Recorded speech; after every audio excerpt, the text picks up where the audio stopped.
Hello, everyone, and welcome back to The Rundown, where we talk about 2A news and conservative views. I will be your host today, Craig DeLuz, coming at you from the West Coast, the left coast, behind the Iron Curtain, otherwise known as the Sierras. And today is Taco Tuesday.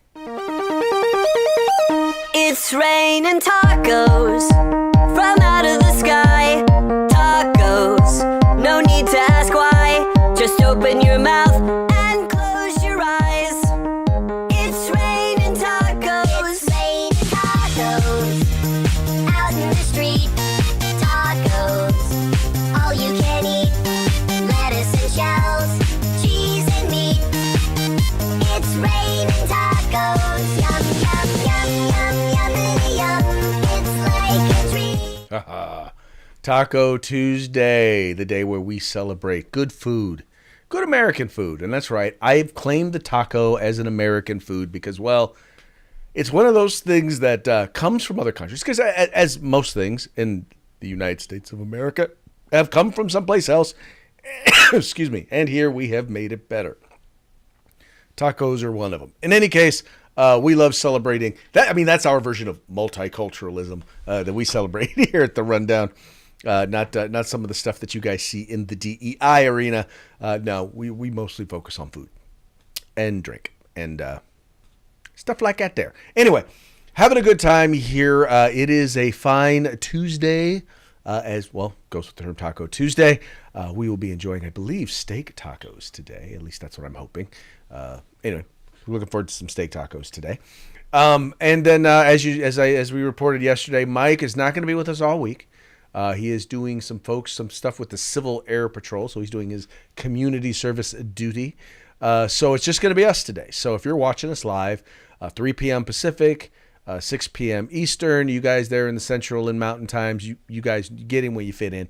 But if you're watching us on YouTube, you're watching us on Facebook, you're watching us on Rumble or Opslands, go ahead and give your comments, and I will be looking for them, and I will be sharing them with our viewing public. So go ahead and give us a holler. And for those of you who are watching the program or listening to the program via podcast, do us a favor.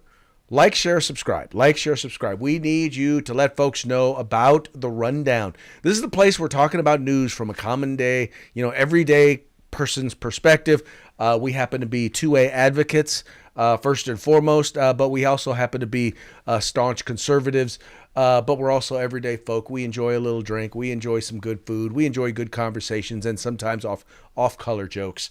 But we have a good time here on the Rundown, and we'd like to have a good time with you, good time with your friends. So once again, let your friends know this is the place to be at this time. Do it. Do it right now. Take a moment. Do it right now. Did it? Okay, we're good. All right. So let's go ahead and begin the show the way we always do. And you guys know how that is. We start with a quick shout out to our sponsors. We're going to start with Hitman Industries. If you are into guns, if you are into doing rebuilds, if you're into building rifles from scratch or rebarreling a rifle, there's no better place to go than Hitman Industries, where you can find rifle and pistol caliber barrels today, even Glock barrels. Check them out. If you are a first responder and you've never bought from them before, you're going to get a discount. So check them out at hitmanindustries.net. That's hitmanindustries.net. Then we've got the California Republican Assembly working to help elect conservatives at all level of government, from school board all the way up to President of the United States. In fact, the former President of the United States, Ronald Reagan, once referred to the California Republican Assembly as the conscience of the Republican Party. You can you can find them at cragop.org. That's cragop.org. If you want to be a part of California's future today, join CRA. Then we've got Hog Holsters that can be found at hogholsters.com. The best in concealed carry and tactical holsters, inside the waistband, outside the waistband, whatever you need. Trust me, in terms of a holster, they got it. No matter what type of firearm, what type of handgun you're looking for, no matter what type of optic or setup you have on there, they have a mold that will fit what you need. Check them out at hogholsters.com. Just use the discount code The Rundown. All caps, no spaces, one word, just like it is right up there, and get yourself a discount on us. That's hogholsters.com. And then finally, the spot to go to for all things tactical, all things outdoor, uscombatgear.com. Once again, where you can find all things tactical except the gun. Fast shipping, excellent prices, quality customer service, veteran-owned and operated, uscombatgear.com. All right, let's go ahead and get into today's first news story. And this has to do with elections. Now, last I read the Constitution, the vote is a solemn right. And then when I say a solemn right, I mean it is a right that is reserved for the American citizen, right? In other words, you got to be an American citizen in order to be able to vote. Well, unfortunately, Democrats do not appear to think so. There was a vote, and they were given an opportunity to support legislation, support an amendment to a piece of legislation that would have made it so that only citizens, let me clarify, that would have required proof of citizenship before you could vote in federal elections. Doesn't sound like a bad idea, except that Democrats thought that it was. So here, as being reported by Fox News, it says here, Second Amendment. Oh, no, wait, I'm sorry. That is the wrong story. Let's get to the right story. There we go. Bam. Not only did they vote against it, but they actually whipped to vote no on a bill that would require proof of citizenship to vote in federal elections. All right, this is once again being reported by the Washington Free Beacon. It says here, House Democratic leadership instructed members this week to reject a Republican bill that seeks to require proof of United States citizenship to register to vote in federal elections. And this was according to Axios. It says here the GOP legislation, the Safeguard American Voter Eligibility Act, or SAVE Act, would require documentary proof of United States citizenship to vote in federal elections. In a whip question, a compilation of the week's votes in instructions for how leadership wants members to vote, House Minority Whip Catherine Clark, a Democrat from Massachusetts, ordered House Democrats to vote no on the bill. As we've seen a number of times this Congress, House Republicans continue to irresponsibly call into question the credibility of our elections. The whip question reads, despite, oh, by the way, this is a quote, this is not me, despite numerous recounts, challenges in court, and deep dives by conservative think tanks, there has been zero evidence of widespread fraud that this bill purports to target.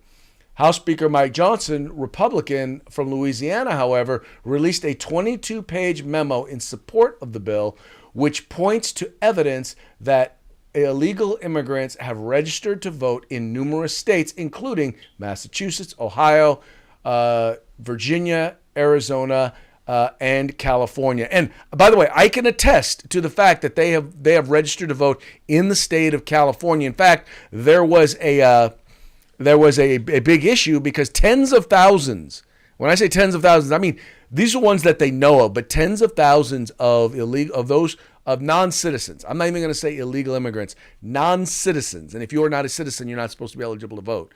But non-citizens have been registered to vote in the state of California. And the way we do it in California with this motor voter law, if you go in to register your car, you're automatically registered to vote. And what happens in some of these cases is they get their voter registration and they think, well, I must be eligible to vote because they registered me. I told them I wasn't a citizen and they registered me anyway, so I must be eligible to vote. That's what is happening in places like California. All this is saying is you got to provide proof that you're a citizen. Keep in mind, in California, you don't have to be a citizen to get a driver's license. You don't even have to be in the country legally to get a driver's license in the state of California.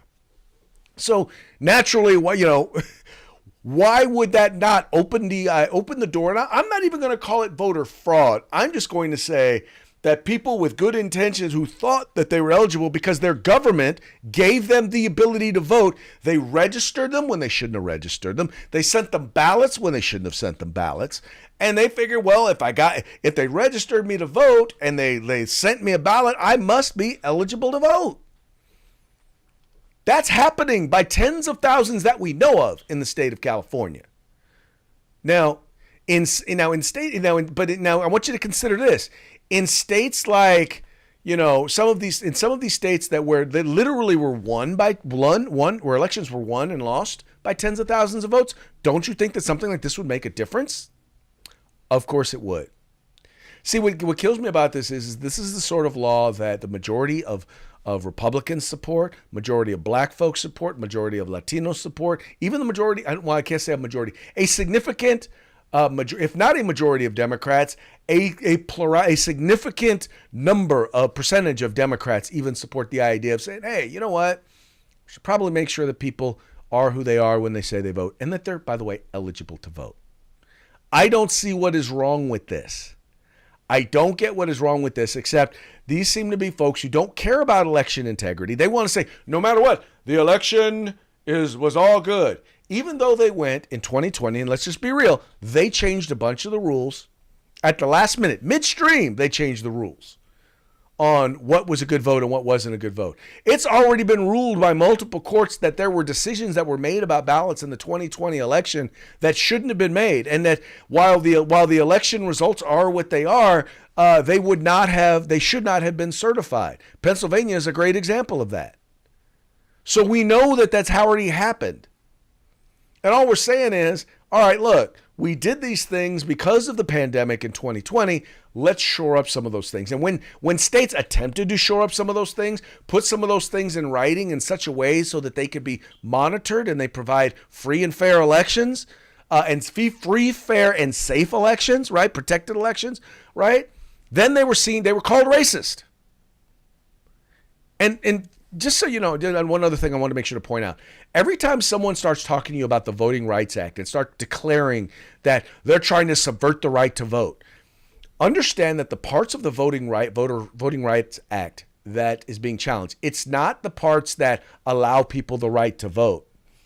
It's the parts that basically were put in place back in the 1960s because numerous southern states had demonstrated recent history of discrimination and racism and voter suppression. When I say voter suppression, I mean serious. I mean poll taxes. I mean intimidation, armed people at the polls, preventing people from voting, stuff like that, threatening to lynch people. I mean, all of that was going on in the South, right? The Democratic-controlled South. It was the Democrats who were doing this, by the way. Let's not lie about this. It was the Democrats who were doing this. In any case, so now here we are. 60 years later, no evidence that anything near what they're talking about exists in the South today. Yet they were requiring those states, not every state, but those states, specific states in the South, like Texas, right? Like Louisiana, like Georgia, requiring them to go to the federal government, oftentimes political enemies, right? Political opponents, to seek to be able to change their election laws so that they can have free and fair elections. Well, we know Democrats don't want free and fair elections. They don't want it. They want elections they can win, right? They want to know that they can cheat. If they don't think that they can win, then they want to know that they can cheat. And this is an example of what it is. I keep going back. Hugh Hewitt, who in my opinion is sometimes can be a too much of a GOP party apologist, a GOP establishment apologist, but he did write a phenomenal book on elections. It's called "If It's Not Close, They Can't Cheat," right? And that's what happens. Is if it's close, they're gonna cheat. Guaranteed, they are going to cheat, just like they did in 2020. Right, where they tried to do everything possible. They literally were going to keep counting until they found enough votes to win. You know exactly what Trump is being accused of trying to do in Georgia, right? And except they were only counting certain counties, right? They were only counting certain things. They weren't counting everybody. They were ignoring all of the rules and the laws and everything that was put in place in terms of timing. But they were going to cheat until they got the outcome that they wanted. And well, it didn't work out so well for them. So anyway, that's what's going on here, folks, is they're hoping that they can get people who are not in this country legally, or not in this country, people who are not citizens. They want to allow them to be able to vote. And here's the thing. If you want to vote, become a citizen. If anyone here can vote, if anyone here can access the financial resources and the assistance that's available to all citizens. If everyone here has all the rights and benefits of being a citizen, why be a citizen? Why? Why? What's that saying? Why buy the cow when you get the milk for free? That's exactly what's going on here. Become a citizen. Go through the process, right? My wife's family immigrated here from Fiji. They went through the process. And it's not an easy process. I'm not going to sit here and tell you that it is. And I'm not going to say that we shouldn't address the process in order to make it an easier process. I'm not going to say that we shouldn't do that. We should. But first and foremost, we need to make sure that people aren't subverting that process by simply walking into our country or coming into our country legally and then overstaying their visas. No, there's a process. When you subvert that process, you spit in the face of every single person who did it legally. You spit in the face of every single person who is a citizen. When we need to stop devaluing, because that's the problem. Let me tell you, folks, if you keep devaluing what citizenship is, then why should people ever become citizens? There's no point behind it. Anyway, that's got to change. And one of the ways in which they work to devalue citizens has to do with, for example, this whole thing that's going on right now on our southern border. I mean, right now on our southern border, you have people who are literally coming into the country and being allowed to stay here. They're literally under the amnesty program. The Biden administration, through their reinterpretation of how amnesty is supposed to be done, they're literally allowing anyone who decides that they want to say, hey, I'm here and want to apply for amnesty, they're allowing them to stay in the country. And they've backed the system up so much. The system now is so backed up that there's no way that they can keep up with all of the applications that are taking place for people who are seeking asylum, right? And so they get to stay here for years, knowing that chances are they're going to wind up just rubber stamping it, because they're going to be like, yeah, you've been here long enough. You've been here for 2 years and nothing happened, so no biggie. We're just going to let you stay, right? That's, once again, still not knowing who they are or where they came from. Well, the Biden administration is taking their amnesty program, they're taking it a step further. And in that, they're literally offering people from terrorist nations, or nations that, well, is Yemen considered a terrorist nation? I'm going to go out on a limb and say yes. And that brings me to this story right here. Biden's DHS offers temporary amnesty to 4,000 Yemeni nationals to stay in the U.S. It says here, President Joe Biden's Department of Homeland Security, or DHS, has extended and redesignated a so-called temporary amnesty to 4,000 Yemeni nationals living in the United States, ensuring they are not deported and can hold American jobs. Monday, DHS Secretary Alejandro Mayorkas announced the extension and redesignation of temporary protected status, TPS, for thousands of Yemeni nationals in the United States who would otherwise be eligible for deportation, meaning they're here illegally. Yemen nationals with TPS will be able to remain in the United States and hold American jobs through March 2026, as long as they claim they are in the country as of early July this year. Meaning, if they're already in, if you're already here, you get to stay. The steps, or if you're not here yet and you're on your way, you better get here. The steps the Department of Homeland Security has taken today will allow certain Yemenis currently residing in the United States to remain and work here until conditions in their home country improve, Mayorkas said in a statement. Now, I don't know a lot about Yemen. What I know about Yemen is this, is that things are not going to improve there anytime soon, right? As is the case in much of the Middle East, it is the regime that is there, that is leading, well, let's put it this way. If it's not currently controlled by Muslim extremists, it will soon be controlled by Muslim extremists. Once again, I don't purport myself, and I don't pretend to be an expert on the Middle East. I wish Mike was here, because Mike could probably tell us a lot more because of his background and his time serving in the Middle East. But I'm quite sure he would tell us, yeah, no, that literally things are not going to improve there. right?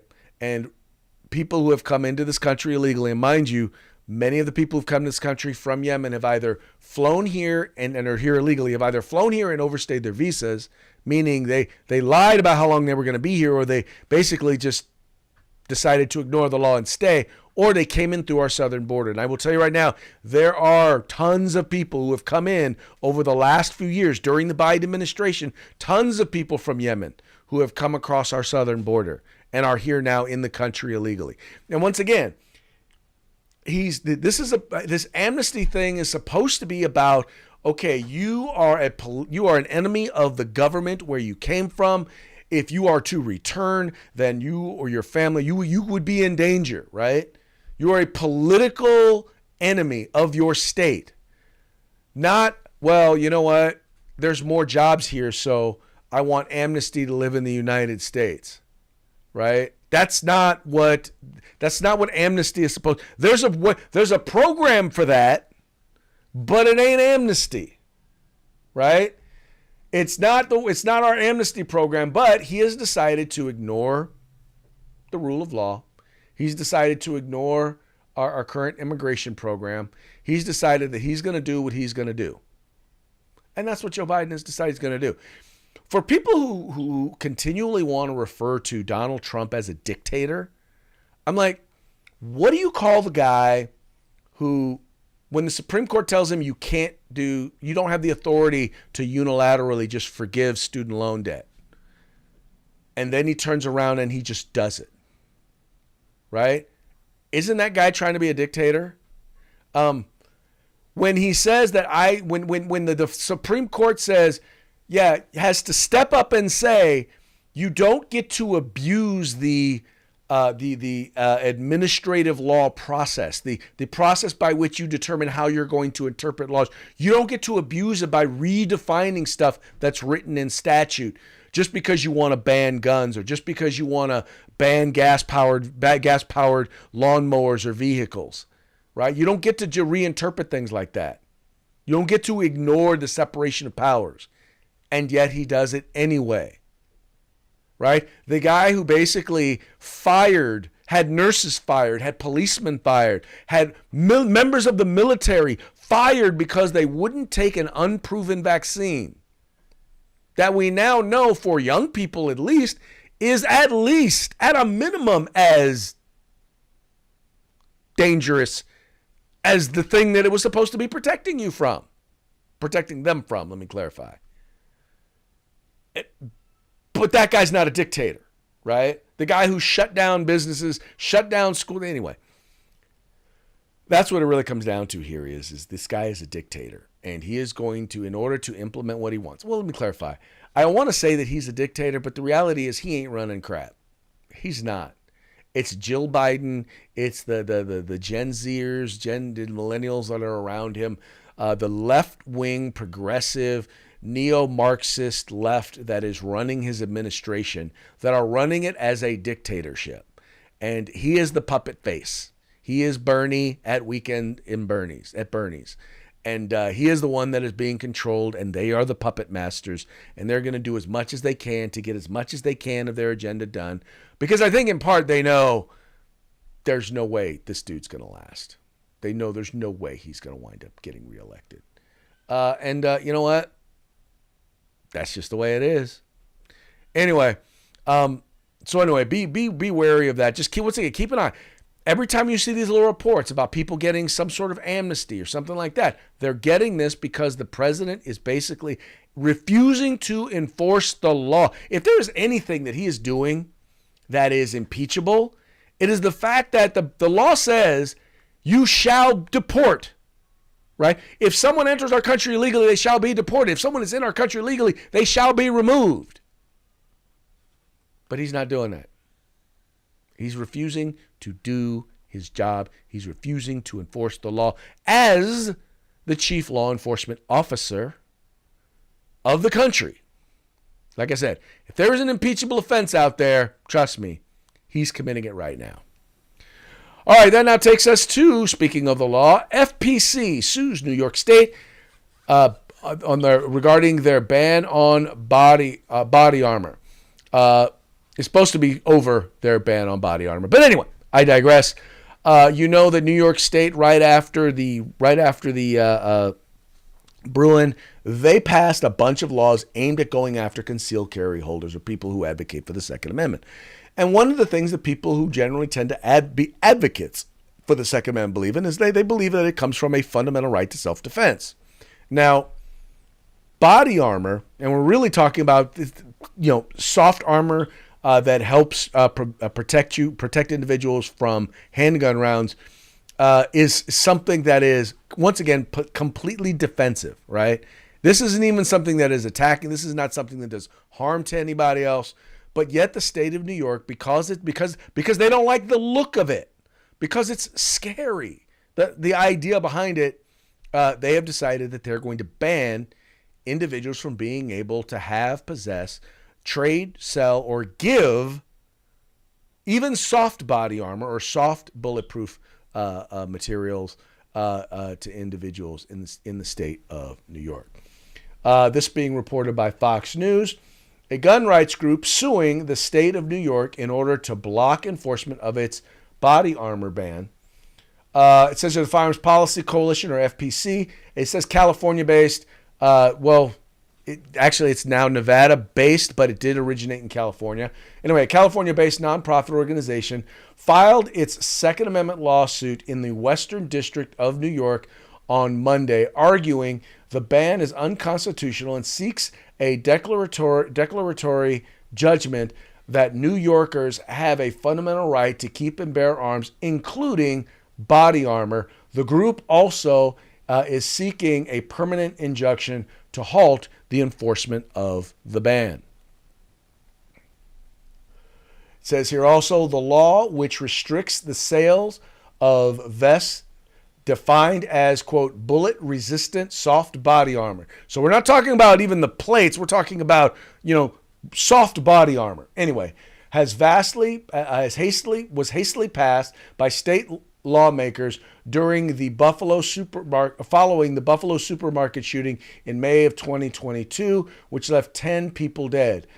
Shooter Peyton Gendron was sentenced last year to 11 consecutive life sentences, having pleaded guilty to all charges, including murder, domestic terrorism, and hate crimes. All 10 victims were black. Don't know why that's important to the story, but Fox felt the need to put it in. Anyway, New York's ban is aimed at stopping criminals from gaining an advantage, or anyone from gaining an advantage over anyone else. It says here, though, over peace officers and security guards like Aaron Salter, who was killed trying to stop Gendron's supermarket rampage. During the killings, Gendron wore a steel-plated vest, armor strong enough to stop a handgun round fired by Salter, who tried to halt the shooting. Under New York law, a person is prohibited from purchasing or taking possession of body armor if it is not being used in an eligible profession such as law enforcement or the military, or how about working in a New York subway? I digress. Furthermore, nobody is allowed to sell, exchange, give, or dispose of body armor to an individual not engaged in or employed in eligible profession according to state law. So once again, what they're trying to do here is they're just trying to make it so that average everyday individuals do not have a right to self-defense. Now, the Constitution, if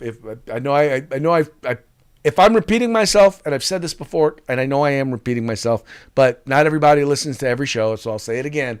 The Constitution does not give us a right to defend ourselves, right? To keep and bear arms. The right to keep and bear arms, first of all, the right to self-defense is a fundamental human right. And in most Bill of Rights that you see out there, they talk about the fundamental right to self-defense. It's just a fundamental human right, right? Someone attacks you, you have a right to defend yourself. Now, our Constitution enumerates that. In other words, just like with everything in the Bill of Rights, it's a statement that these are fundamental rights that the government cannot infringe upon. And one of those is the right to keep and bear arms. And that basically is the way of saying our right to self-defense, right? Those arms are for self-defense. Now, Democrats or anti-gunners want you to believe that has to do with, well, that has to do with the militia and the defense of the blah, blah, blah. Well, first of all, no. It was every single person, right? It's every single person has a right to defend themselves. Every single person has a right to possess a firearm or possess weapons in order to be able to defend themselves and their family from all enemies, foreign and domestic, up to and including a tyrannical government. It's that simple. Now, part of defending yourself is not just the offensive, right? Not just the knives or the guns, but it's also the defensive, which is, by the way, body armor. And the worst part about this is they're talking about soft body armor. So in other words, they do what they always do. They bring up the example of the guy using the steel-plated body armor, and then they go for the absolute minimum of body armor to be banned. That's like they always talk about. You always hear the anti-gunners talk about, well, they want to ban the drums, right? The 100-round drums. Now, those are cool. I'm just going to tell you right now. But if your issue is you don't want people to have a 100-round magazine or a 100-round drum, right? Which, by the way, I don't support banning that. But if you want them to have, then why are you banning magazines with 11 rounds? Standard capacity magazines, the magazines that come with these firearms. Why are you banning those? Why are you using the 100-round drum as the example? Why is it that when they want to ban body armor, they're going and they're not talking about the big, the thick Kevlar plates. They're not talking about the big steel plates. They're talking about soft body armor. That, by the way, is effective against some handgun rounds and it isn't necessarily good against all handgun rounds, especially if they catch multiple of them. The point is that they want you disarmed. That's what it is. The fact that you are armed, they just don't like. They don't, and really, it's a self-projection. They don't trust themselves to be armed, and you'll hear many of them say it. They don't trust themselves. So because they don't trust themselves, therefore they don't trust you. And my thing is, look, just because you're not trustworthy and you're not trustworthy doesn't mean that I'm not. Doesn't mean that I'm not going to, when I have the ability to carry a firearm, that I'm not going to do so responsibly. Right? Doesn't mean that when I have the ability to defend myself, I'm not going to do so responsibly. And I take training and I store my weapons safely. Not the way anti-gunners want you to store them, but trust me, they're stored safely. I have quick access to them when I need them. But they don't don't care about that. They don't trust themselves, so therefore they don't trust you. And because they are untrustworthy, you are untrustworthy. That's their problem. The problem ain't us, it's them. And they don't really want to admit that they are the problem. Yeah, like we didn't already know that. Anyway, moving right along, ABC won't hide Biden's goodest gaffe. Oh, this was a great one. So during the interview with George Stephanopoulos last Friday, both during the short version, I don't know if they played during the short version. I just watched the long version on Sunday. And there was a line that was in there that I noticed that I was like, did he just say goodest? And it came to mind because, well, first of all, let me let you hear the line real quick. And if you stay in and Trump is elected and everything you're warning about comes to pass, how will you feel in January? I feel as long as I gave it my all and I did the goodest job as I know I can do. That's what this is about. All right, so you heard him say goodest, right? Well, it turns out that after that interview, the White House basically reached out to a lot of folks in media, and they sought to get them to change the terminology or change the words from goodest to either good as or best, right? And here's an example. Now, this was a post-interview analysis that was done after the interview, right? And so you can tell that this ABC analyst, well, he got the talking points and made the appropriate changes. Trump, and there was one question that you asked where his answer is particularly, I believe, alarming to some of those Democrats. You asked him how he will feel in January if he has lost to Donald Trump and all that he has warned would happen came to pass. And this was his answer. He said, I'll feel as long as I gave it my all and did the best job I know I can do, that's what this is about. A prominent ally of the president simply responded to me, wow, when I asked. So what had him concerned, what has Democrats concerned, isn't just that, it's not just that he's like, well, hey, if I did the best that I could, that's all, that's what this is really about. No, this is not what this is about for them. This is first and foremost about the fact that they want to win by any means necessary, by hook or by crook. If they have to steal the election, they will steal the election. Now, mind you, they'll, like I said, I will still go back and say voting machines was not the issue. Y'all can disagree with me all y'all want. It wasn't voting machines. It was the changing of the rules. It was the media and the tech companies subverting information, hiding information from the American people, depressing websites or emails or anything like that that went to conservative organizations. That was what it was at the heart of them stealing that election. Anyway, but that's my 2 cents on that. But what's funny is, and I want to give Maureen Dowd some credit, because here she was like saying, look, no, Maureen Dowd, she called out the Biden White House for demanding that ABC News change "goodest" line in the interview transcript. And that's what they wanted to do. They couldn't get the quote out of there, but what they could do was change the line in the transcript and change the talking points for all of the people in the media. And right here it says, New York Times columnist Maureen Dowd on Sunday slammed the Biden White House for pressuring ABC News to edit out President Joe Biden's usage of the non-existent word "goodest" during his Friday interview with George Stephanopoulos, and for pressuring her to edit her column highlighted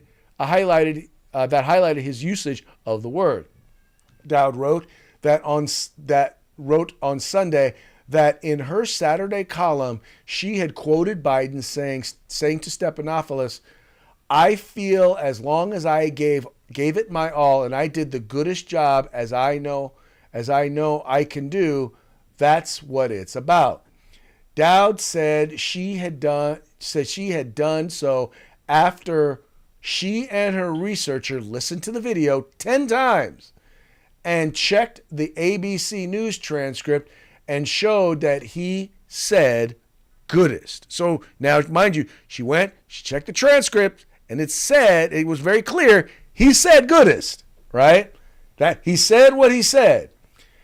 She then said that the column was posted on Saturday morning. Biden campaign spokesman T.J. Ducklow emailed her to flag that ABC News had updated its transcript to change the word "goodest" to "good as," so that the transcript read, I'll feel as long as I gave it my all, and I did as good a job as I know I can do. That's what it's all about. Dowd said Ducklow asked her if she could tweak her column and change the word "goodest" to make it consistent with the corrected transcript. Even though she wrote the revised version was also gobbledygook. Now, mind you, okay, so first of all, let me just say this. It says that they wouldn't hide it. Well, clearly, obviously, and I probably should have read this part all the way through. So I will own that one real quick. They clearly did. ABC News was pressured and they changed their transcript. We already know that their talking point guy changed his mind. He used the word "best," right? Which we know was definitely not what was said. Anyway, but this goes to show you the role that the media is playing in covering up how bad Biden is. And here's the thing, folks. Now, we all know, it is now obvious. The cat is out of the bag. You can no longer, the emperor doesn't have any clothes on. Grandpa is senile. Everyone knows it. Everyone's seen it. Everyone's seen it in public. There's no hiding it now. So why are you still continuing to try and lie? Let's just be real, okay? Senile doesn't get better. It doesn't. right? You don't become less senile when you're dealing with someone who is senile because of their age, and quite frankly, and stress. The stress of the job that he's doing has not helped. All right, we all know that job ages you. The man is senile. He's not going to get any better. So why are we pretending? We all saw what we saw. And I mean, what makes me mad about this is these are the same folks who lied to us about Hunter Biden's laptop. They lied to us about the effects of COVID. And they lied to us about how COVID was handled, and they suppressed anyone who dared dissent against them. These are the same people who are lying to us, telling us, oh, the economy is great, even though you're paying almost 20% more for stuff than you did when Biden became president. They're telling you there's no crime in the streets, and yet you're watching people go into the stores and walk out of the stores with grocery carts full of stuff. They're telling you there's no issue at the southern border. They're telling you that the border is secure, despite the fact that tens of millions of people seem to be crossing our southern border since Biden got elected. How can we trust these people? How can we trust them? They are either just flat out blind or they're liars. I'm like this. When you are wrong as often as they are, I find it hard to believe that it's on accident. I find it hard to believe it's because you're blind or you're stupid. I honestly believe it's because you're bought off and you're paid for. And that's really what it is. You are on the side. They are on the side of the Democratic Party. They are not to be trusted. How can you trust someone who has proven to be so untrustworthy? You know how you can trust them? You can't. That's the whole point behind that little tirade right there, is you can't trust them because they have proven to be untrustworthy. All right, folks, well, that now brings us to our parting shots. Parting shots are brought to you by Hog Holsters. Just go to hogholsters.com, use the discount code The Rundown, all caps, no spaces. Get your Hog Holster today. Our parting shots today are brought to you by the Babylon Bee. Folks, if you're not a member of the Babylon Bee, if you haven't subscribed to the Babylon Bee, once again, I want to encourage you to do so. They are not sponsors, right? They do not sponsor this program, but we use a lot of their stuff. I am a subscriber because I want to support them what's funny is there are so many things you've seen, headlines that we report on, that we do, and I mean, like, you would swear they are Babylon Bee headlines. And some of these Babylon Bee headlines are almost like, they're telling the truth. I mean, they're telling the future. They're predicting the future, right? Like now with what we are in the middle of right now, where, people are denying the dementia of Mr. Biden. Well, right here, you have evidence right here. Janet Yellen reassures the nation that Biden's dementia is transitory. Do y'all remember that one? Transitory? And they continue to lie to us. That's what's so funny about it, is they continue to lie over and over and over again. Like, for example, we already know that a Parkinson's doctor visited the White House 8 times over the last year. Well, guess who else visited the White House over the last year? That's right. The Grim Reaper. White House visitor logs reveal the Grim Reaper visited over 8 times in the last year. Once again, this reported by the Babylon Bee. Now, you might be asking yourself, how do these folks plan on winning? I mean, we're now revealing, with all of the leaks and everything that are coming out of the White House, and now all the people who are talking about how bad Joe Biden is and how demented he is and how worried they are about it. How are they going to win? Well, they're going back to their old methods, and they found a foolproof way. Democrats announced comprehensive plan to win election by calling Trump Hitler again. Because that's really all they have. Calling Trump Hitler is really all they have. Although I think we've already kind of pointed out all of the ways in which Biden is the actual authoritarian or fascist authoritarian. But, that unfortunately, I think some of that stuff hits a little too close to home. But also with that, I think it's important to note that as elections are coming up, Democrats are... We talked a little bit about the bill before, the bill that made it so that those who are in the country, those who are not citizens, aren't allowed to vote. Well, we know Democrats are going to come against any kind of bill that is going to protect the vote. And that takes us to our next story. People who would never cheat in elections, horrified by Stop the Cheat in Elections bill. And that's really kind of what it is.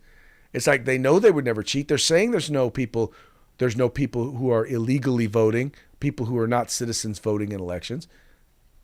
They say that's the case, but if that's the case, then what's the matter with this bill, right? What's the matter with saying, well, non-citizens aren't voting, so then why not make people prove their citizenship when they vote? Can't hurt, right? I mean, it's only citizens voting. Anyway, that's not the way the cookie crumbles. Anyway, folks, that's about it for today, but I also want to remind you, please take a moment and visit our sponsors. Start off with Hitman Industries, rifle and pistol-length barrels available for you today. You got the California Republican Assembly, the conscience of the Republican Party. We've got Hog Holsters. Just go to hogholsters.com. Use the discount code The Rundown. All caps, no spaces. Get your Hog Holster today. And then finally, we've got all things tactical but the gun at uscombatgear.com. Want to give a quick shout out to my boy Vincent. Vincent, who is watching us on Facebook. Vincent, thank you so much for tuning in. He wanted to point out that non-citizens vote. The government gives them an SSI card and identification, which enables them to vote. It doesn't actually enable them to vote, but they can use those IDs. They can use those things to register to vote or to get a driver's license, and then eventually get registered to vote, and then eventually vote. Or when you do it like they do it here in California, where if you go to register your car, they automatically put you on the voter rolls. That's the stuff that happens. Anyway, very much appreciate you, Vincent, for chiming in. Thank you, everybody, for tuning in today. We will be back tomorrow on Hump Day. Till then, y'all have fun, stay safe, stay out of trouble, and we will be back mañana.